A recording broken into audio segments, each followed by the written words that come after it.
सत धनी सो करो हास, पीछे करो प्रेम विलास। सत वर्णन की जो एह, उपजे सत प्रेम स्नेह, उपजे सत प्रेम स्नेह। बोलो कृष्ण कन्हैया लाल की, श्री निजानंद स्वामी की, श्री प्राणनाथ प्यारे की, महारानी बाईजुराज की, महाराजा छत्रसाल की, गुरुजी मंगलदास महाराज की, श्री कृष्ण प्रणामी धर्म की, तीनों पुरी धाम की, सर्व सुंदर साथ की। सत साथ देत दिखाई प्रणाम। उपस्थित धर्मप्राण शिरोमणि सुंदर साथ जी, माताएं बहनें भाइयों,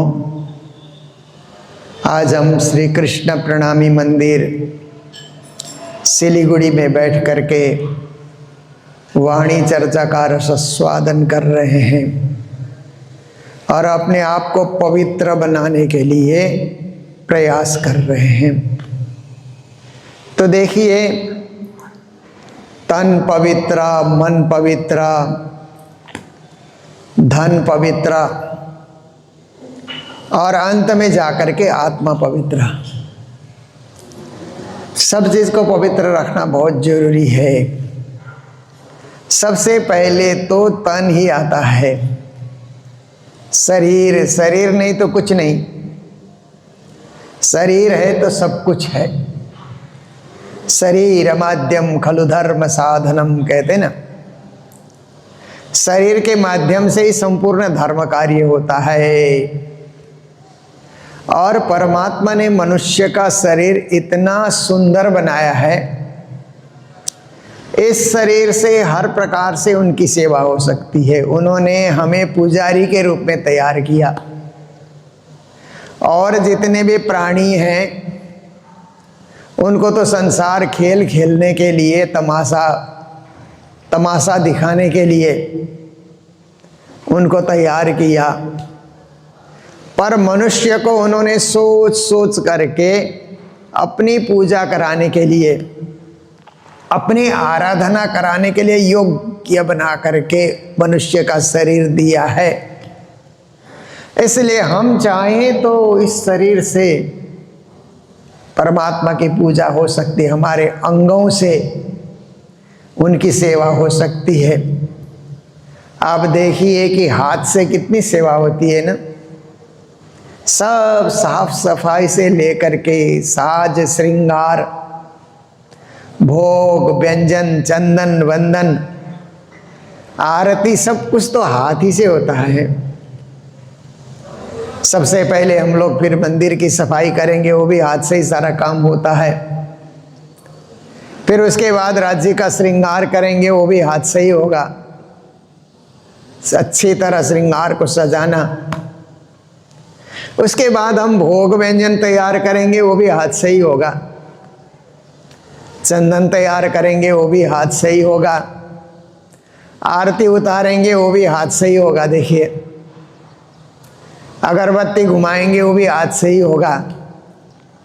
और उसके बाद चुल्लू कराते हैं।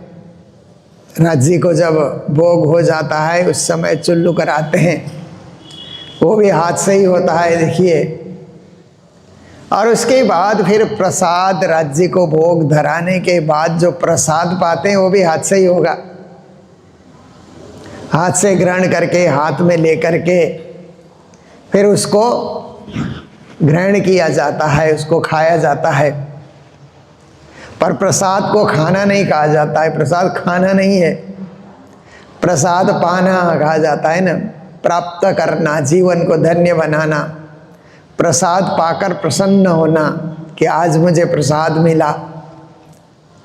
तो इस प्रकार से तन के बहुत सारे अंगों से राज्य की सेवा हो सकती है, पर उन अंगों को पवित्र रखना जरूरी है।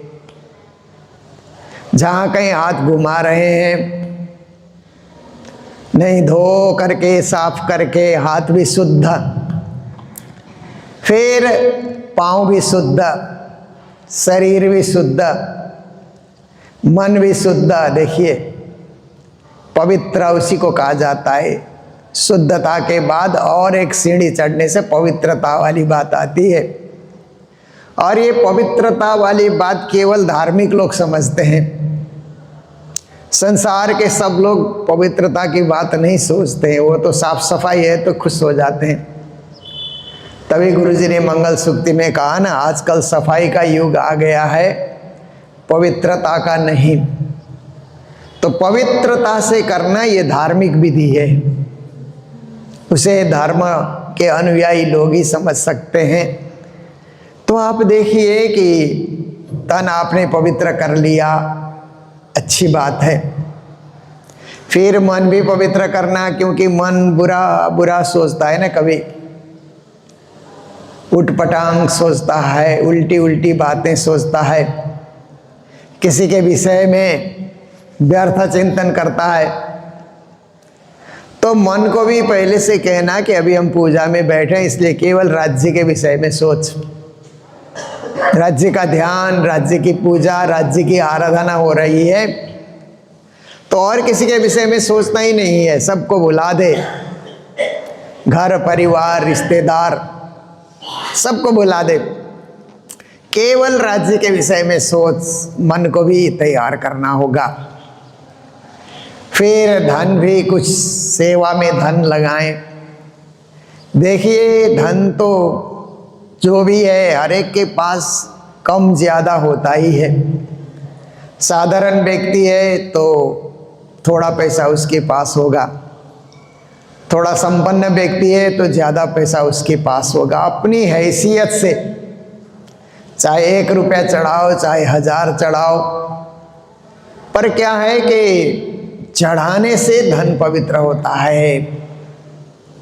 ऐसे तो धन हमारे पास है, वो परमात्मा को अर्पण नहीं किया, परमात्मा ने धन दिया, उनकी सेवा में काम आया ही नहीं।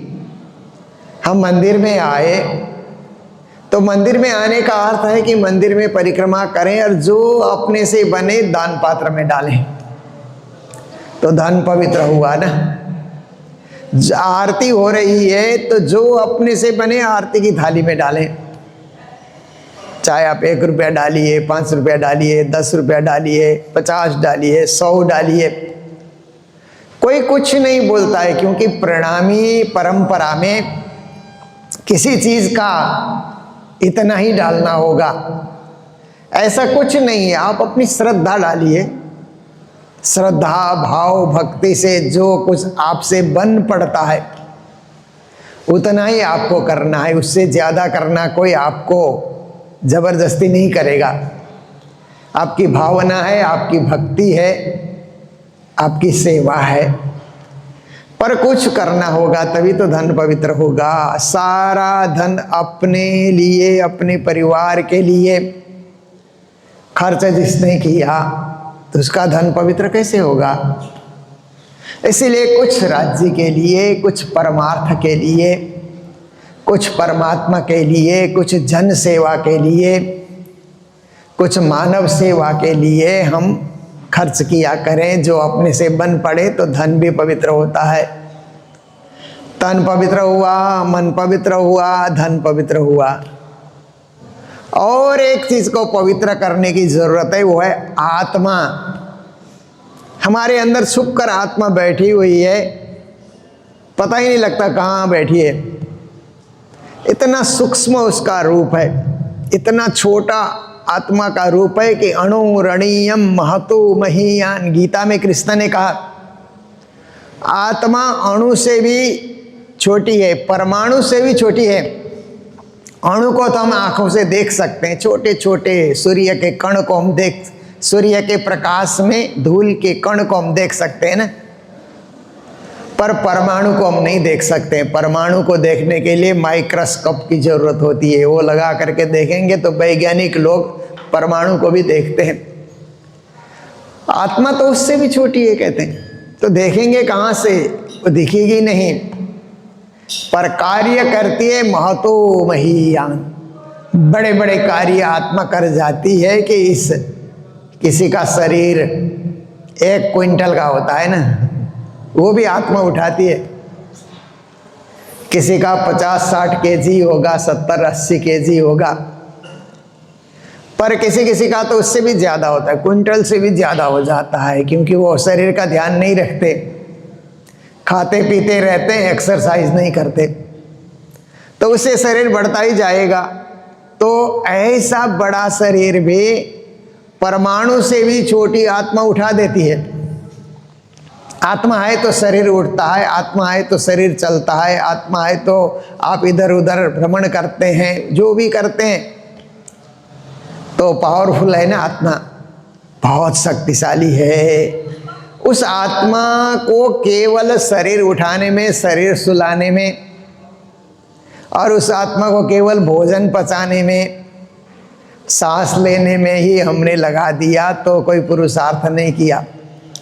उस आत्मा को परमात्मा के ध्यान में लगा देना, जो जिसका अंश है, आत्मा परमात्मा का अंश है, इसलिए अपने अंशी का ध्यान करे, अपने मूल रूप का ध्यान करे, तो आत्मा भी पवित्र हो जाती है।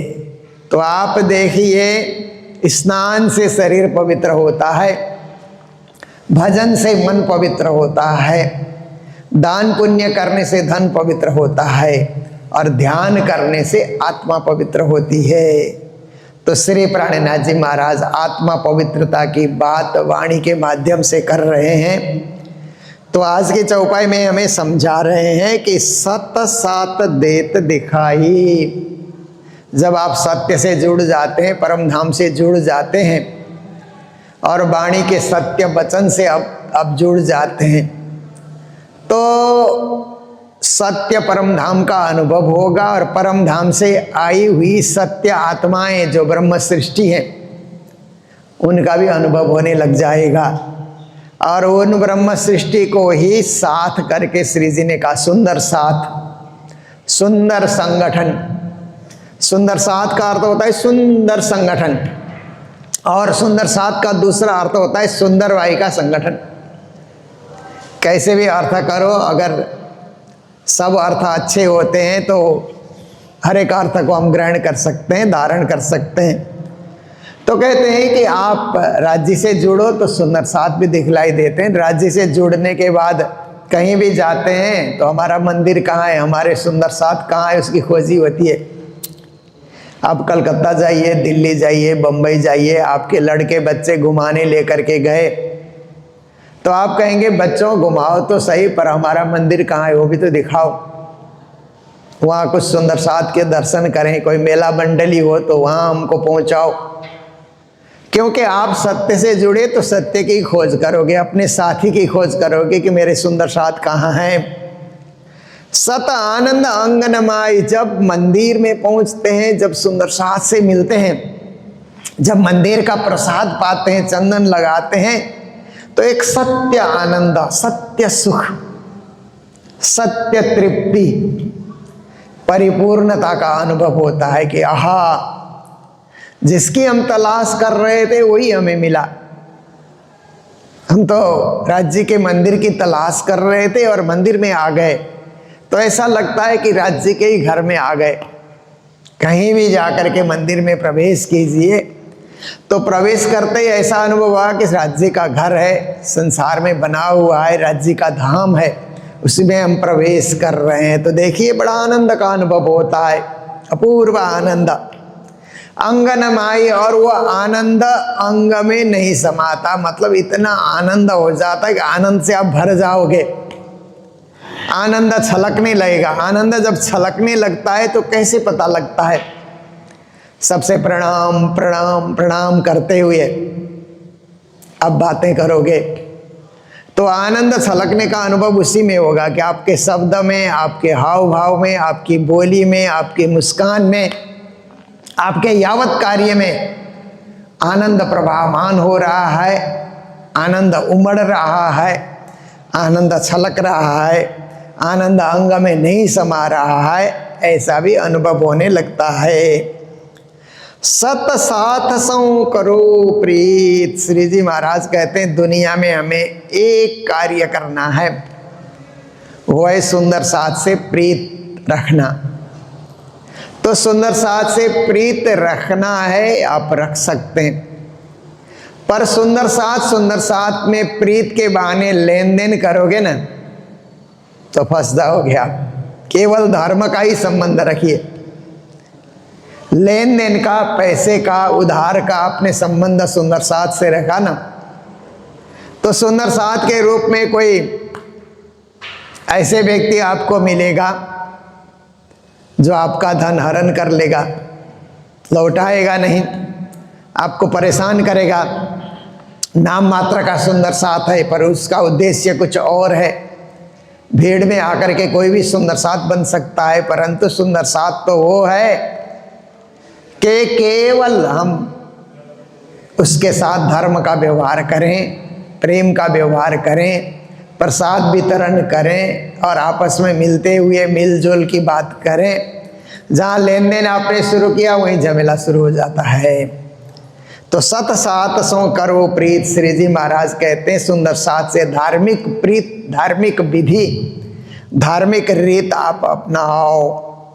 देखो सत घर की ये रीता, क्योंकि संसार में आकर के सुंदर साथ से मेल जोल बढ़ाने का कार्य आपने किया तो परम धाम में दूसरा अभ्यास जाकर के करना नहीं पड़ेगा, वही है परम धाम में भी। सत घर में जाने के बाद भी वही रीत है, वहाँ भी सखियाँ आपस में मिलती हैं, बातें करती हैं, एक दूसरे को सहयोग करती हैं, एक दूसरे के साथ सुख बांटना, आनंद बांटना, एक दूसरे के साथ राज्य की चर्चा करना, अद्वैत का अनुभव करना कराना, अखंड का अनुभव करना कराना, सत्य का अनुभव करना कराना। देखिए तो इस प्रकार से परम धाम में यही कार्य होता है। जो कार्य आपने संसार में किया तो उसका अभ्यास है कि परम धाम में नया अध्याय आपको कुछ ढूंढना ही नहीं पड़ेगा। जो यहाँ कर रहे हैं वही वहाँ होगा, जो वहाँ होगा वहीं आप कर रहे हैं, ऐसी स्थिति हो जाएगी। सतरैसा सतरंग, फिर कहते हैं सत्य में रहस्य है। सत्य आप देखिए, ऐसे तो सत्य एक ही लगता है ना, पर उसमें भी रहस्य है, क्योंकि कहते हैं ना कि सत्यम बद प्रियम बद माँ बद सत्यम प्रियम प्रियम च नानृतम ब्रूयात ऐसा धर्म सनातन। हमारे शास्त्र कहते हैं सत्य का रहस्य क्या है कि मैं सत्य बोल रहा हूँ बोल करके अप्रिय सत्य नहीं बोलना चाहिए, किसी को भाता नहीं। आपका सत्य भाषण किसी को भाता ही नहीं है, किसी को अच्छा लगता ही नहीं। तो कहते हैं सत्यम बद, सत्य बोलो, प्रियम बद, प्रिय भी होना चाहिए। आपके सत्य में मिठास, आपके सत्य में सार, आपके सत्य में सुनने से कर्ण प्रिय, कर्ण प्रिय होगा तो लोग सुनेंगे ना, कर्ण अप्रिय है तो लोग सुनते ही नहीं। कभी कभी आप देखिए भजन गाना इत्यादि में आप जाते हैं तो साउंड बॉक्स इतना लाउड स्पीकर बोलते हैं ना, इतना लाउड है कि एकदम धुम धुम धुम वो डीजे साउंड होता है ना, तो आपका कान बोलता है कि ओहो इतना नहीं सुना जाएगा, क्योंकि कान से वो आवाज़ जाती है ना तो अंदर हृदय भी थर्राने लगता है, पूरा शरीर कांपने लग जाता है, ऐसी स्थिति हो जाती है। इसलिए भजन तो सत्य गा रहे हैं पर कान के लिए अप्रिय हो गया, क्योंकि साउंड इतना लाउड हो गया। इसलिए मीडियम रेंज में, मध्यम गति से आप भजन सुनिए तो आपको बहुत अच्छा लगता है। और गाने वाले भी देखिए, गाने में सप्तक कहा जाता है ना, मंद्र सप्तक, मध्य सप्तक, तार सप्तक, ये गाने के सप्तक होते हैं। तो मध्य सप्तक में गाता है तो बड़ा मधुर लगता है, मीठा लगता है, आप दोहरा भी सकते हैं। गायक गा रहा है तो उसके साथ साथ आप दोहरा भी सकते हैं। और वही तार सप्तक में चला गया तो इतना जोर से चिल्ला करके गाएगा कि आपकी आवाज़ ही नहीं पहुंचेगी। तो आपको रस नहीं आएगा उसमें। फिर जहाँ तक आवाज़ जाती है तब तक तो रस आएगा, आवाज़ नहीं जा रही है तो आप नीरस हो जाओगे कि इतना तेज से क्यों गा रहा है। और एक होता है मंद्र सप्तक कहते हैं ना, इतना धीमे गा रहा है, इतना वो अपने अंदर ही आवाज़ रखते हुए गा रहा है हूँ करके, उसमें भी आनंद नहीं आएगा क्योंकि मंद्र है। तो मध्यम गति, आप देखिए परिक्रमा करते हुए, आप देखिए कोई मंद्र गति से परिक्रमा कर रहा है, धीरे धीरे पांव आगे बढ़ा रहा है ना, ऐसे लोग परिक्रमा में कभी आ जाते हैं ना, तो पीछे वाले सब लाइन में हो जाते हैं फिर, क्योंकि परिक्रमा में आगे तो जगह होती है मंदिर में, पीछे तो 3 फुट 4 फुट की जगह होती है। कभी कभी वहाँ से एक चल रहा है तो दूसरे को निकलने की जगह नहीं होती है। और कुछ लोगों का स्वभाव होता है कि दूसरा भी यहाँ जो है परिक्रमा में घूम रहा है, उसके लिए जगह छोड़ करके हम चले, ऐसा नहीं सोचते। बीच में ही वो दादा लोग चलते हैं ना, ऐसे चलेंगे बीच में ही, वो भी मंद्र चाल से, आराम की चाल से, तो पीछे वाले सब लाइन में खड़े हो जाएंगे, अब आगे जा भी नहीं सकते हैं और तेज गति से चल भी नहीं आ रहा है।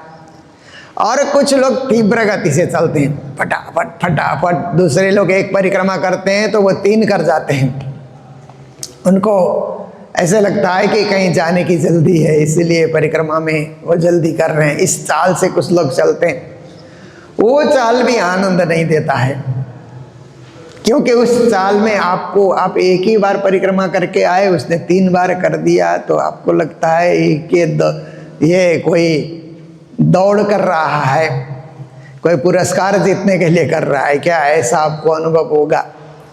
तो मध्यम गति से, मध्यम गति से आप परिक्रमा करेंगे तो किसी को दुखेगा नहीं, किसी को चुभेगा भी नहीं, किसी को बुरा भी नहीं लगेगा, अच्छा लगता है मध्यम गति से गाना, मध्यम गति से परिक्रमा करना और मध्यम गति से जीवन को आगे बढ़ाना।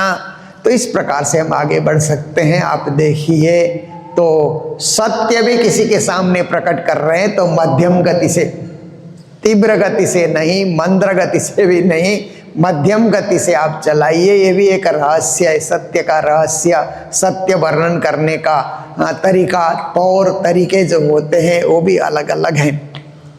सत रंग और सत्य का रंग किसी में चढ़ जाता है।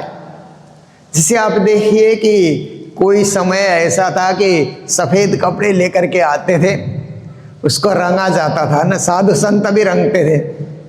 अब तो सब साधु संत के रंगे हुए कपड़े कंपनी से आ जाते हैं, क्योंकि अब ज़माना बदल गया। पहले गुरुजी और भी कई साधु संत उस समय होते थे, तो सफ़ेद कपड़ा आ जाए तो बोलते थोड़ा रंग डालो, क्योंकि हम लोग तो राज्य के रंग में रंगे हुए हैं तो रंगना चाहिए। तो आप देखिए अब रंग डालने में भी रहस्य है। कोई इतना तेज रंग डाल देता है कि आँख में चुभती है ना, इतना। आप देखिए हम लोग पहनते हैं, इसको भगवा रंग कहा जाता है ना, भगवा कलर, ऐसा कलर कहा जाता है। और भगवा को एकदम लाल कर दिया, लाल, बहुत ही तेज लाल है, ऐसा पहन करके कोई आता है तो आँख में चुभती है। जैसे वो सांप नचाने वाले आते ना, क्योंकि उनको तो अपनी ओर आकर्षित करना है ना, इसीलिए वो भी ऐसे लाल ऐसे कपड़े पहन करके आते, बंदर नचाने वाले भी। पर अच्छे जो साधु संत होते हैं वो तेज कलर नहीं लगाते हैं, मध्यम, और एकदम मंद्र भी नहीं कि कलर दिखे ही नहीं। तो हर जगह पहनने में, चलने में, बोलने में, व्यवहार करने में, गाने में, सब जगह भक्ति का रंग चढ़ा हुआ होना चाहिए, सत्य का रंग चढ़ा हुआ होना चाहिए। सत साथ को सुख अभंग, अगर ऐसा कोई करता है, कोई गुरु या कोई प्रचारक या कोई सुंदर साथी ऐसा व्यवहार करता है तो परम धाम के सत्य के साथ ही सुंदर साथ को सुख मिलता है, शांति मिलती है। कितने अच्छे सुंदर साथ हैं, ऐसा करके गुणगान गाने का मौका मिलता है। अभंग मतलब कभी भंग न होने वाला, अखंड कोई अभंग कहा जाता है। तो ऐसी स्थिति वहाँ पर उत्पन्न होती है। तुम असंग करो सत बातें, इसलिए कहते हैं आप संग करोगे, मिलोगे जुलोगे तो परम धाम की बातें करो, सत्य की बातें करो, दुनियादारी की बातें ना करो, क्योंकि दुनियादारी की बातें तो कभी पूरी होती नहीं है। आज करो तो कल नहीं बात होगी, परसों नहीं बात होगी, रोज रोज दुनियादारी की बातें तो बदलते रहती है। क्या करेंगे किसी को सुना करके? दुनियादारी की बातें हमने किसी को सुनाई तो आपकी कमजोरी पकड़ लेगा, फिर हर कोई मौका देख करके आपके ऊपर ही प्रहार कर देगा। इसलिए अपनी कमजोरी किसी के सामने क्यों प्रस्तुत करना? आप तो हंस करके मुस्कुरा करके अरे सब ठीक है, दुनिया में ये होता ही है, सबके घर में है, कहानी घर घर की बोलते हैं ना, ऐसी बात है। इसलिए हम तो सुंदर साथ से मिलेंगे तो तुम असंग करो सत बातें, सुंदर साथ के साथ सत्य की बातें, राज्य की बातें ही करेंगे, धर्म की बातें करेंगे। सत दिन और सत रातें, कहते हैं ऐसा जीवन बनाओ कि दिन में भी हम सत्य भाषण करें, रात को भी सत्य स्वप्न देखें। क्योंकि कभी कभी रात को क्या है, स्वप्न क्या है, दिन भर का अनुभव का स्वप्न तैयार होता है ना। दिन में जो हम देखते हैं कई दिनों का अनुभव कभी एक साथ जुड़ जाता है तो स्वप्न दिखता है। पर हमने दिन भर सत्य का संग किया है, सत्संग में हम रहे हैं या अच्छी बातों को हमने स्मरण किया है तो रात्रि को स्वप्न भी अच्छे ही आएंगे। कहीं मेला हो रहा है, मंडली हो रहा है, गुरुजन आ रहे हैं, 108 पारायण हो रहा है, पूजा हो रही है, लोग सब मिलजुल करके जुलूस निकाल रहे हैं, ऐसे स्वप्न आते हैं। इसलिए श्री जी कहते हैं आप जो सोचते हैं वही आपका जीवन है, आप जो सोचते हैं वही आपका कर्म बनता है, आप जो सोचते हैं वही आपकी भक्ति बनती है, और आप जो सोचते हैं उसी से आपको मुक्ति मिलती है। इसीलिए अच्छा सोचा करो, अच्छा विचार किया करो और सत्य से जुड़े रहो। ये प्रकरण निज नाम सोई जाहिर हुआ हमारा चलता जा रहा है, ये तो चलता ही रहेगा, वाणी चर्चा निरंतर होती रहती है। आज का हमारा समय यहीं पूरा हो रहा है, इसलिए चौपाई दोहराते हुए प्रसंग को विराम दे रहे हैं। बोलो सतगुरु महाराज की, श्री प्राणनाथ प्यारे की, सर्व सुंदर साथ की। सत रे सतरंगा, सत सात को सुख भंग,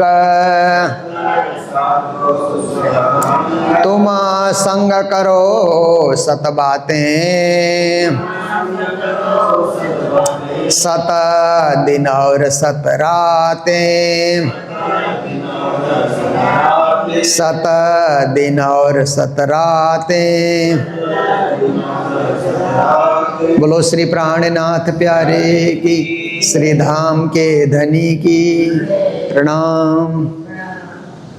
पिया तुम होते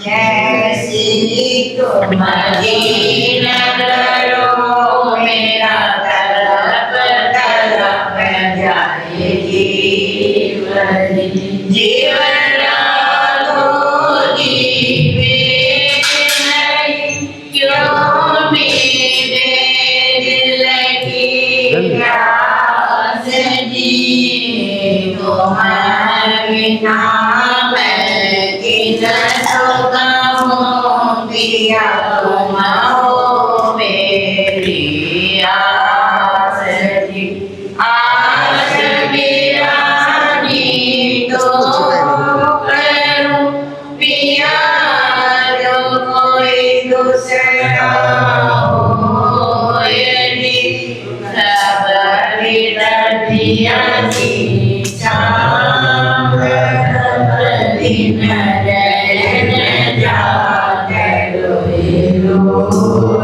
झांकी को आशीष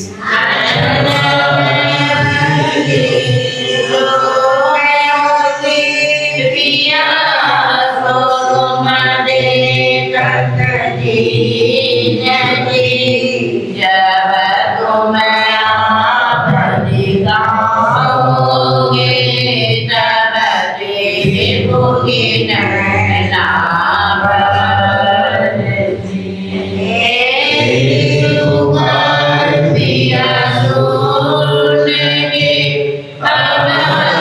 दीन दयालु तुम दीन जी शिन खबराली जो मैं अरज करूं दुलही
Krishna